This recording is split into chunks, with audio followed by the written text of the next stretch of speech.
Qui a été le disciple choisi pour remplacer Judas Iscario dans le groupe des 12 apôtres de Jésus? Je m'appelle Daniel Conejero et dans cette vidéo, nous comprendrons tout ce que la Bible dit vraiment sur qui était Matthias. La Bible en dit très peu sur la vie des Matthias.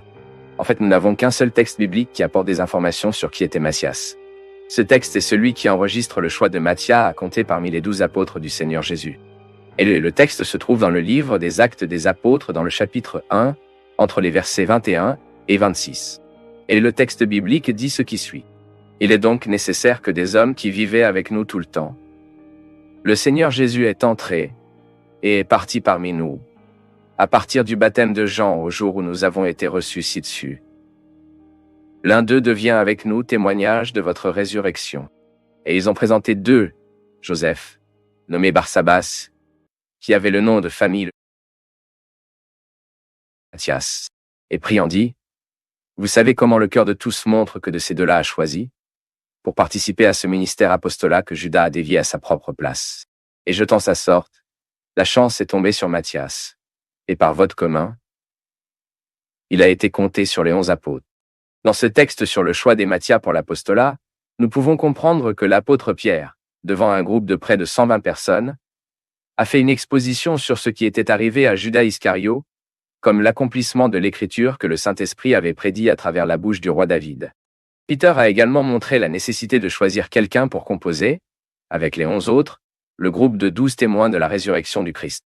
Mais pour être choisi, le candidat doit se conformer à la principale exigence d'avoir accompagné les disciples de tout le ministère de Jésus, c'est-à-dire du baptême interprété par Jean-Baptiste à son ascension au ciel. Par conséquent, le nouvel apôtre doit avoir pouvoir assister à la résurrection de Jésus, c'est-à-dire avoir vu le Christ ressuscité. L'ancienne historienne Eusebio a soutenu que Matthias était probablement l'un des 70 disciples choisis par Jésus pour la mission décrite dans l'évangile de Luc, dans le chapitre 10. De nombreux chercheurs défendent également cette même opinion. Cependant, c'était le récit du livre des Actes d'Actos, que nous venons de lire ici. Matthias n'est mentionné dans aucun autre passage du Nouveau Testament. Donc ce que nous pouvons certainement dire uniquement, c'est que Matthias a réellement accompagné tout le ministère du Seigneur Jésus, bien qu'il n'ait pas été cité dans les évangiles. Au moment du choix du nouvel apôtre, deux hommes ont été présélectionnés. Le premier était Joseph, nommé Barsabas, qui a été surnommé la Foire, et le second était Matthias. Ensuite, les disciples avec l'Église du Seigneur se sont rassemblés là-bas, ont prié Dieu et lui ont demandé de montrer lequel des deux serait choisi. Après la prière, ils ont lancé les sortes et les élus étaient Matthias, qui, par vote commun, composait le groupe de 12. Ici, il convient de noter que la pratique du lancement de sortes était un appareil valide pour découvrir la volonté de Dieu à des occasions extraordinaires, à un moment où la révélation divine par les Écritures n'était pas encore terminée. Même nous le voyons très clairement dans l'Ancien Testament, lorsque le grand prêtre lançait une sorte d'Urim et de Thummim pour découvrir la volonté du Seigneur. La méthode utilisée par les apôtres était donc une méthode autorisée par le Seigneur et était donc légitime. Mais depuis que peu de temps après le Saint-Esprit, le jour de la Pentecôte, et aussi l'Écriture a été achevée, il n'y a plus d'autorisation de Dieu, afin que les chrétiens puissent chercher à comprendre la volonté divine par le lancement en quelque sorte par n'importe quel objet. Mais malheureusement, cette question du choix de Matthias a suscité une controverse au fil des ans parmi les chrétiens. Certains chercheurs remettent en question le choix de Matthias, en déduisant que même l'apôtre Peter a agi à la hâte, alors qu'il prenait l'initiative de remplacer Judas. Pour ces érudits et commentateurs qui le pensent, Pierre et les autres disciples auraient dû attendre. Selon eux, était le véritable choix de Dieu. Mais le fait est que ce type de compréhension ne tient pas compte du caractère infaillible du texte biblique. Le chapitre 1 du livre des Actes stipule clairement que l'Église a agi en fonction de la volonté du Seigneur, sous la direction du Seigneur. Le texte montre que les disciples ont prié Dieu et ont compris que Dieu dirigerait ce choix. Le fait qu'ils aient lancé des sortes, comme nous l'avons dit, ne pose aucun problème avec le texte, car il s'agissait d'une méthode approuvée et courante dans l'Ancien Testament, et jusqu'à ce moment, il n'y avait pas de désapprobation de ce type d'attitude dans le Nouveau Testament.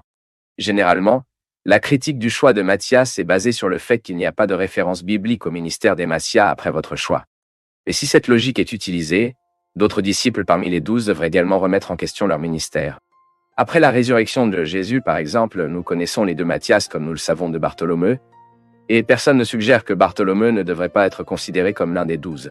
Et enfin, nous pouvons clôturer cette discussion en disant que l'apôtre Paul lui-même, parlant de sa situation dans l'apostolat, s'est placé comme un apôtre hors du temps, c'est-à-dire qu'il a également vu le Christ ressuscité.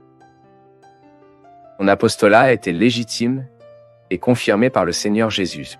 Cependant, cette révélation est, par conséquent, mais c'était dans le moment opportun préparé par Dieu. Et dans sa première lettre aux Corinthiens, dans le chapitre 15 et le verset 8, l'apôtre Paul écrit ce qui suit. En outre, dans aucune de ses l'apôtre Paul revendique une position entre les 12. Pour contrairement, il considère clairement les Matthias dans le groupe des 12 qui ont vu Jésus après la résurrection. Également dans sa première lettre aux Corinthiens, chapitre 15, au verset 5, l'apôtre Paul écrit que le Christ a été vu par Pierre, après avoir ressuscité, puis par les 12. De toute évidence, à cette époque, Judas Iscario était déjà mort, et donc, si Paul dit que le Christ est apparu à 12, il compte Matthias comme l'un des 12. Et enfin, il existe de nombreuses spéculations sur ce qui est arrivé à Matthias après leur choix de composer le groupe des 12 apôtres.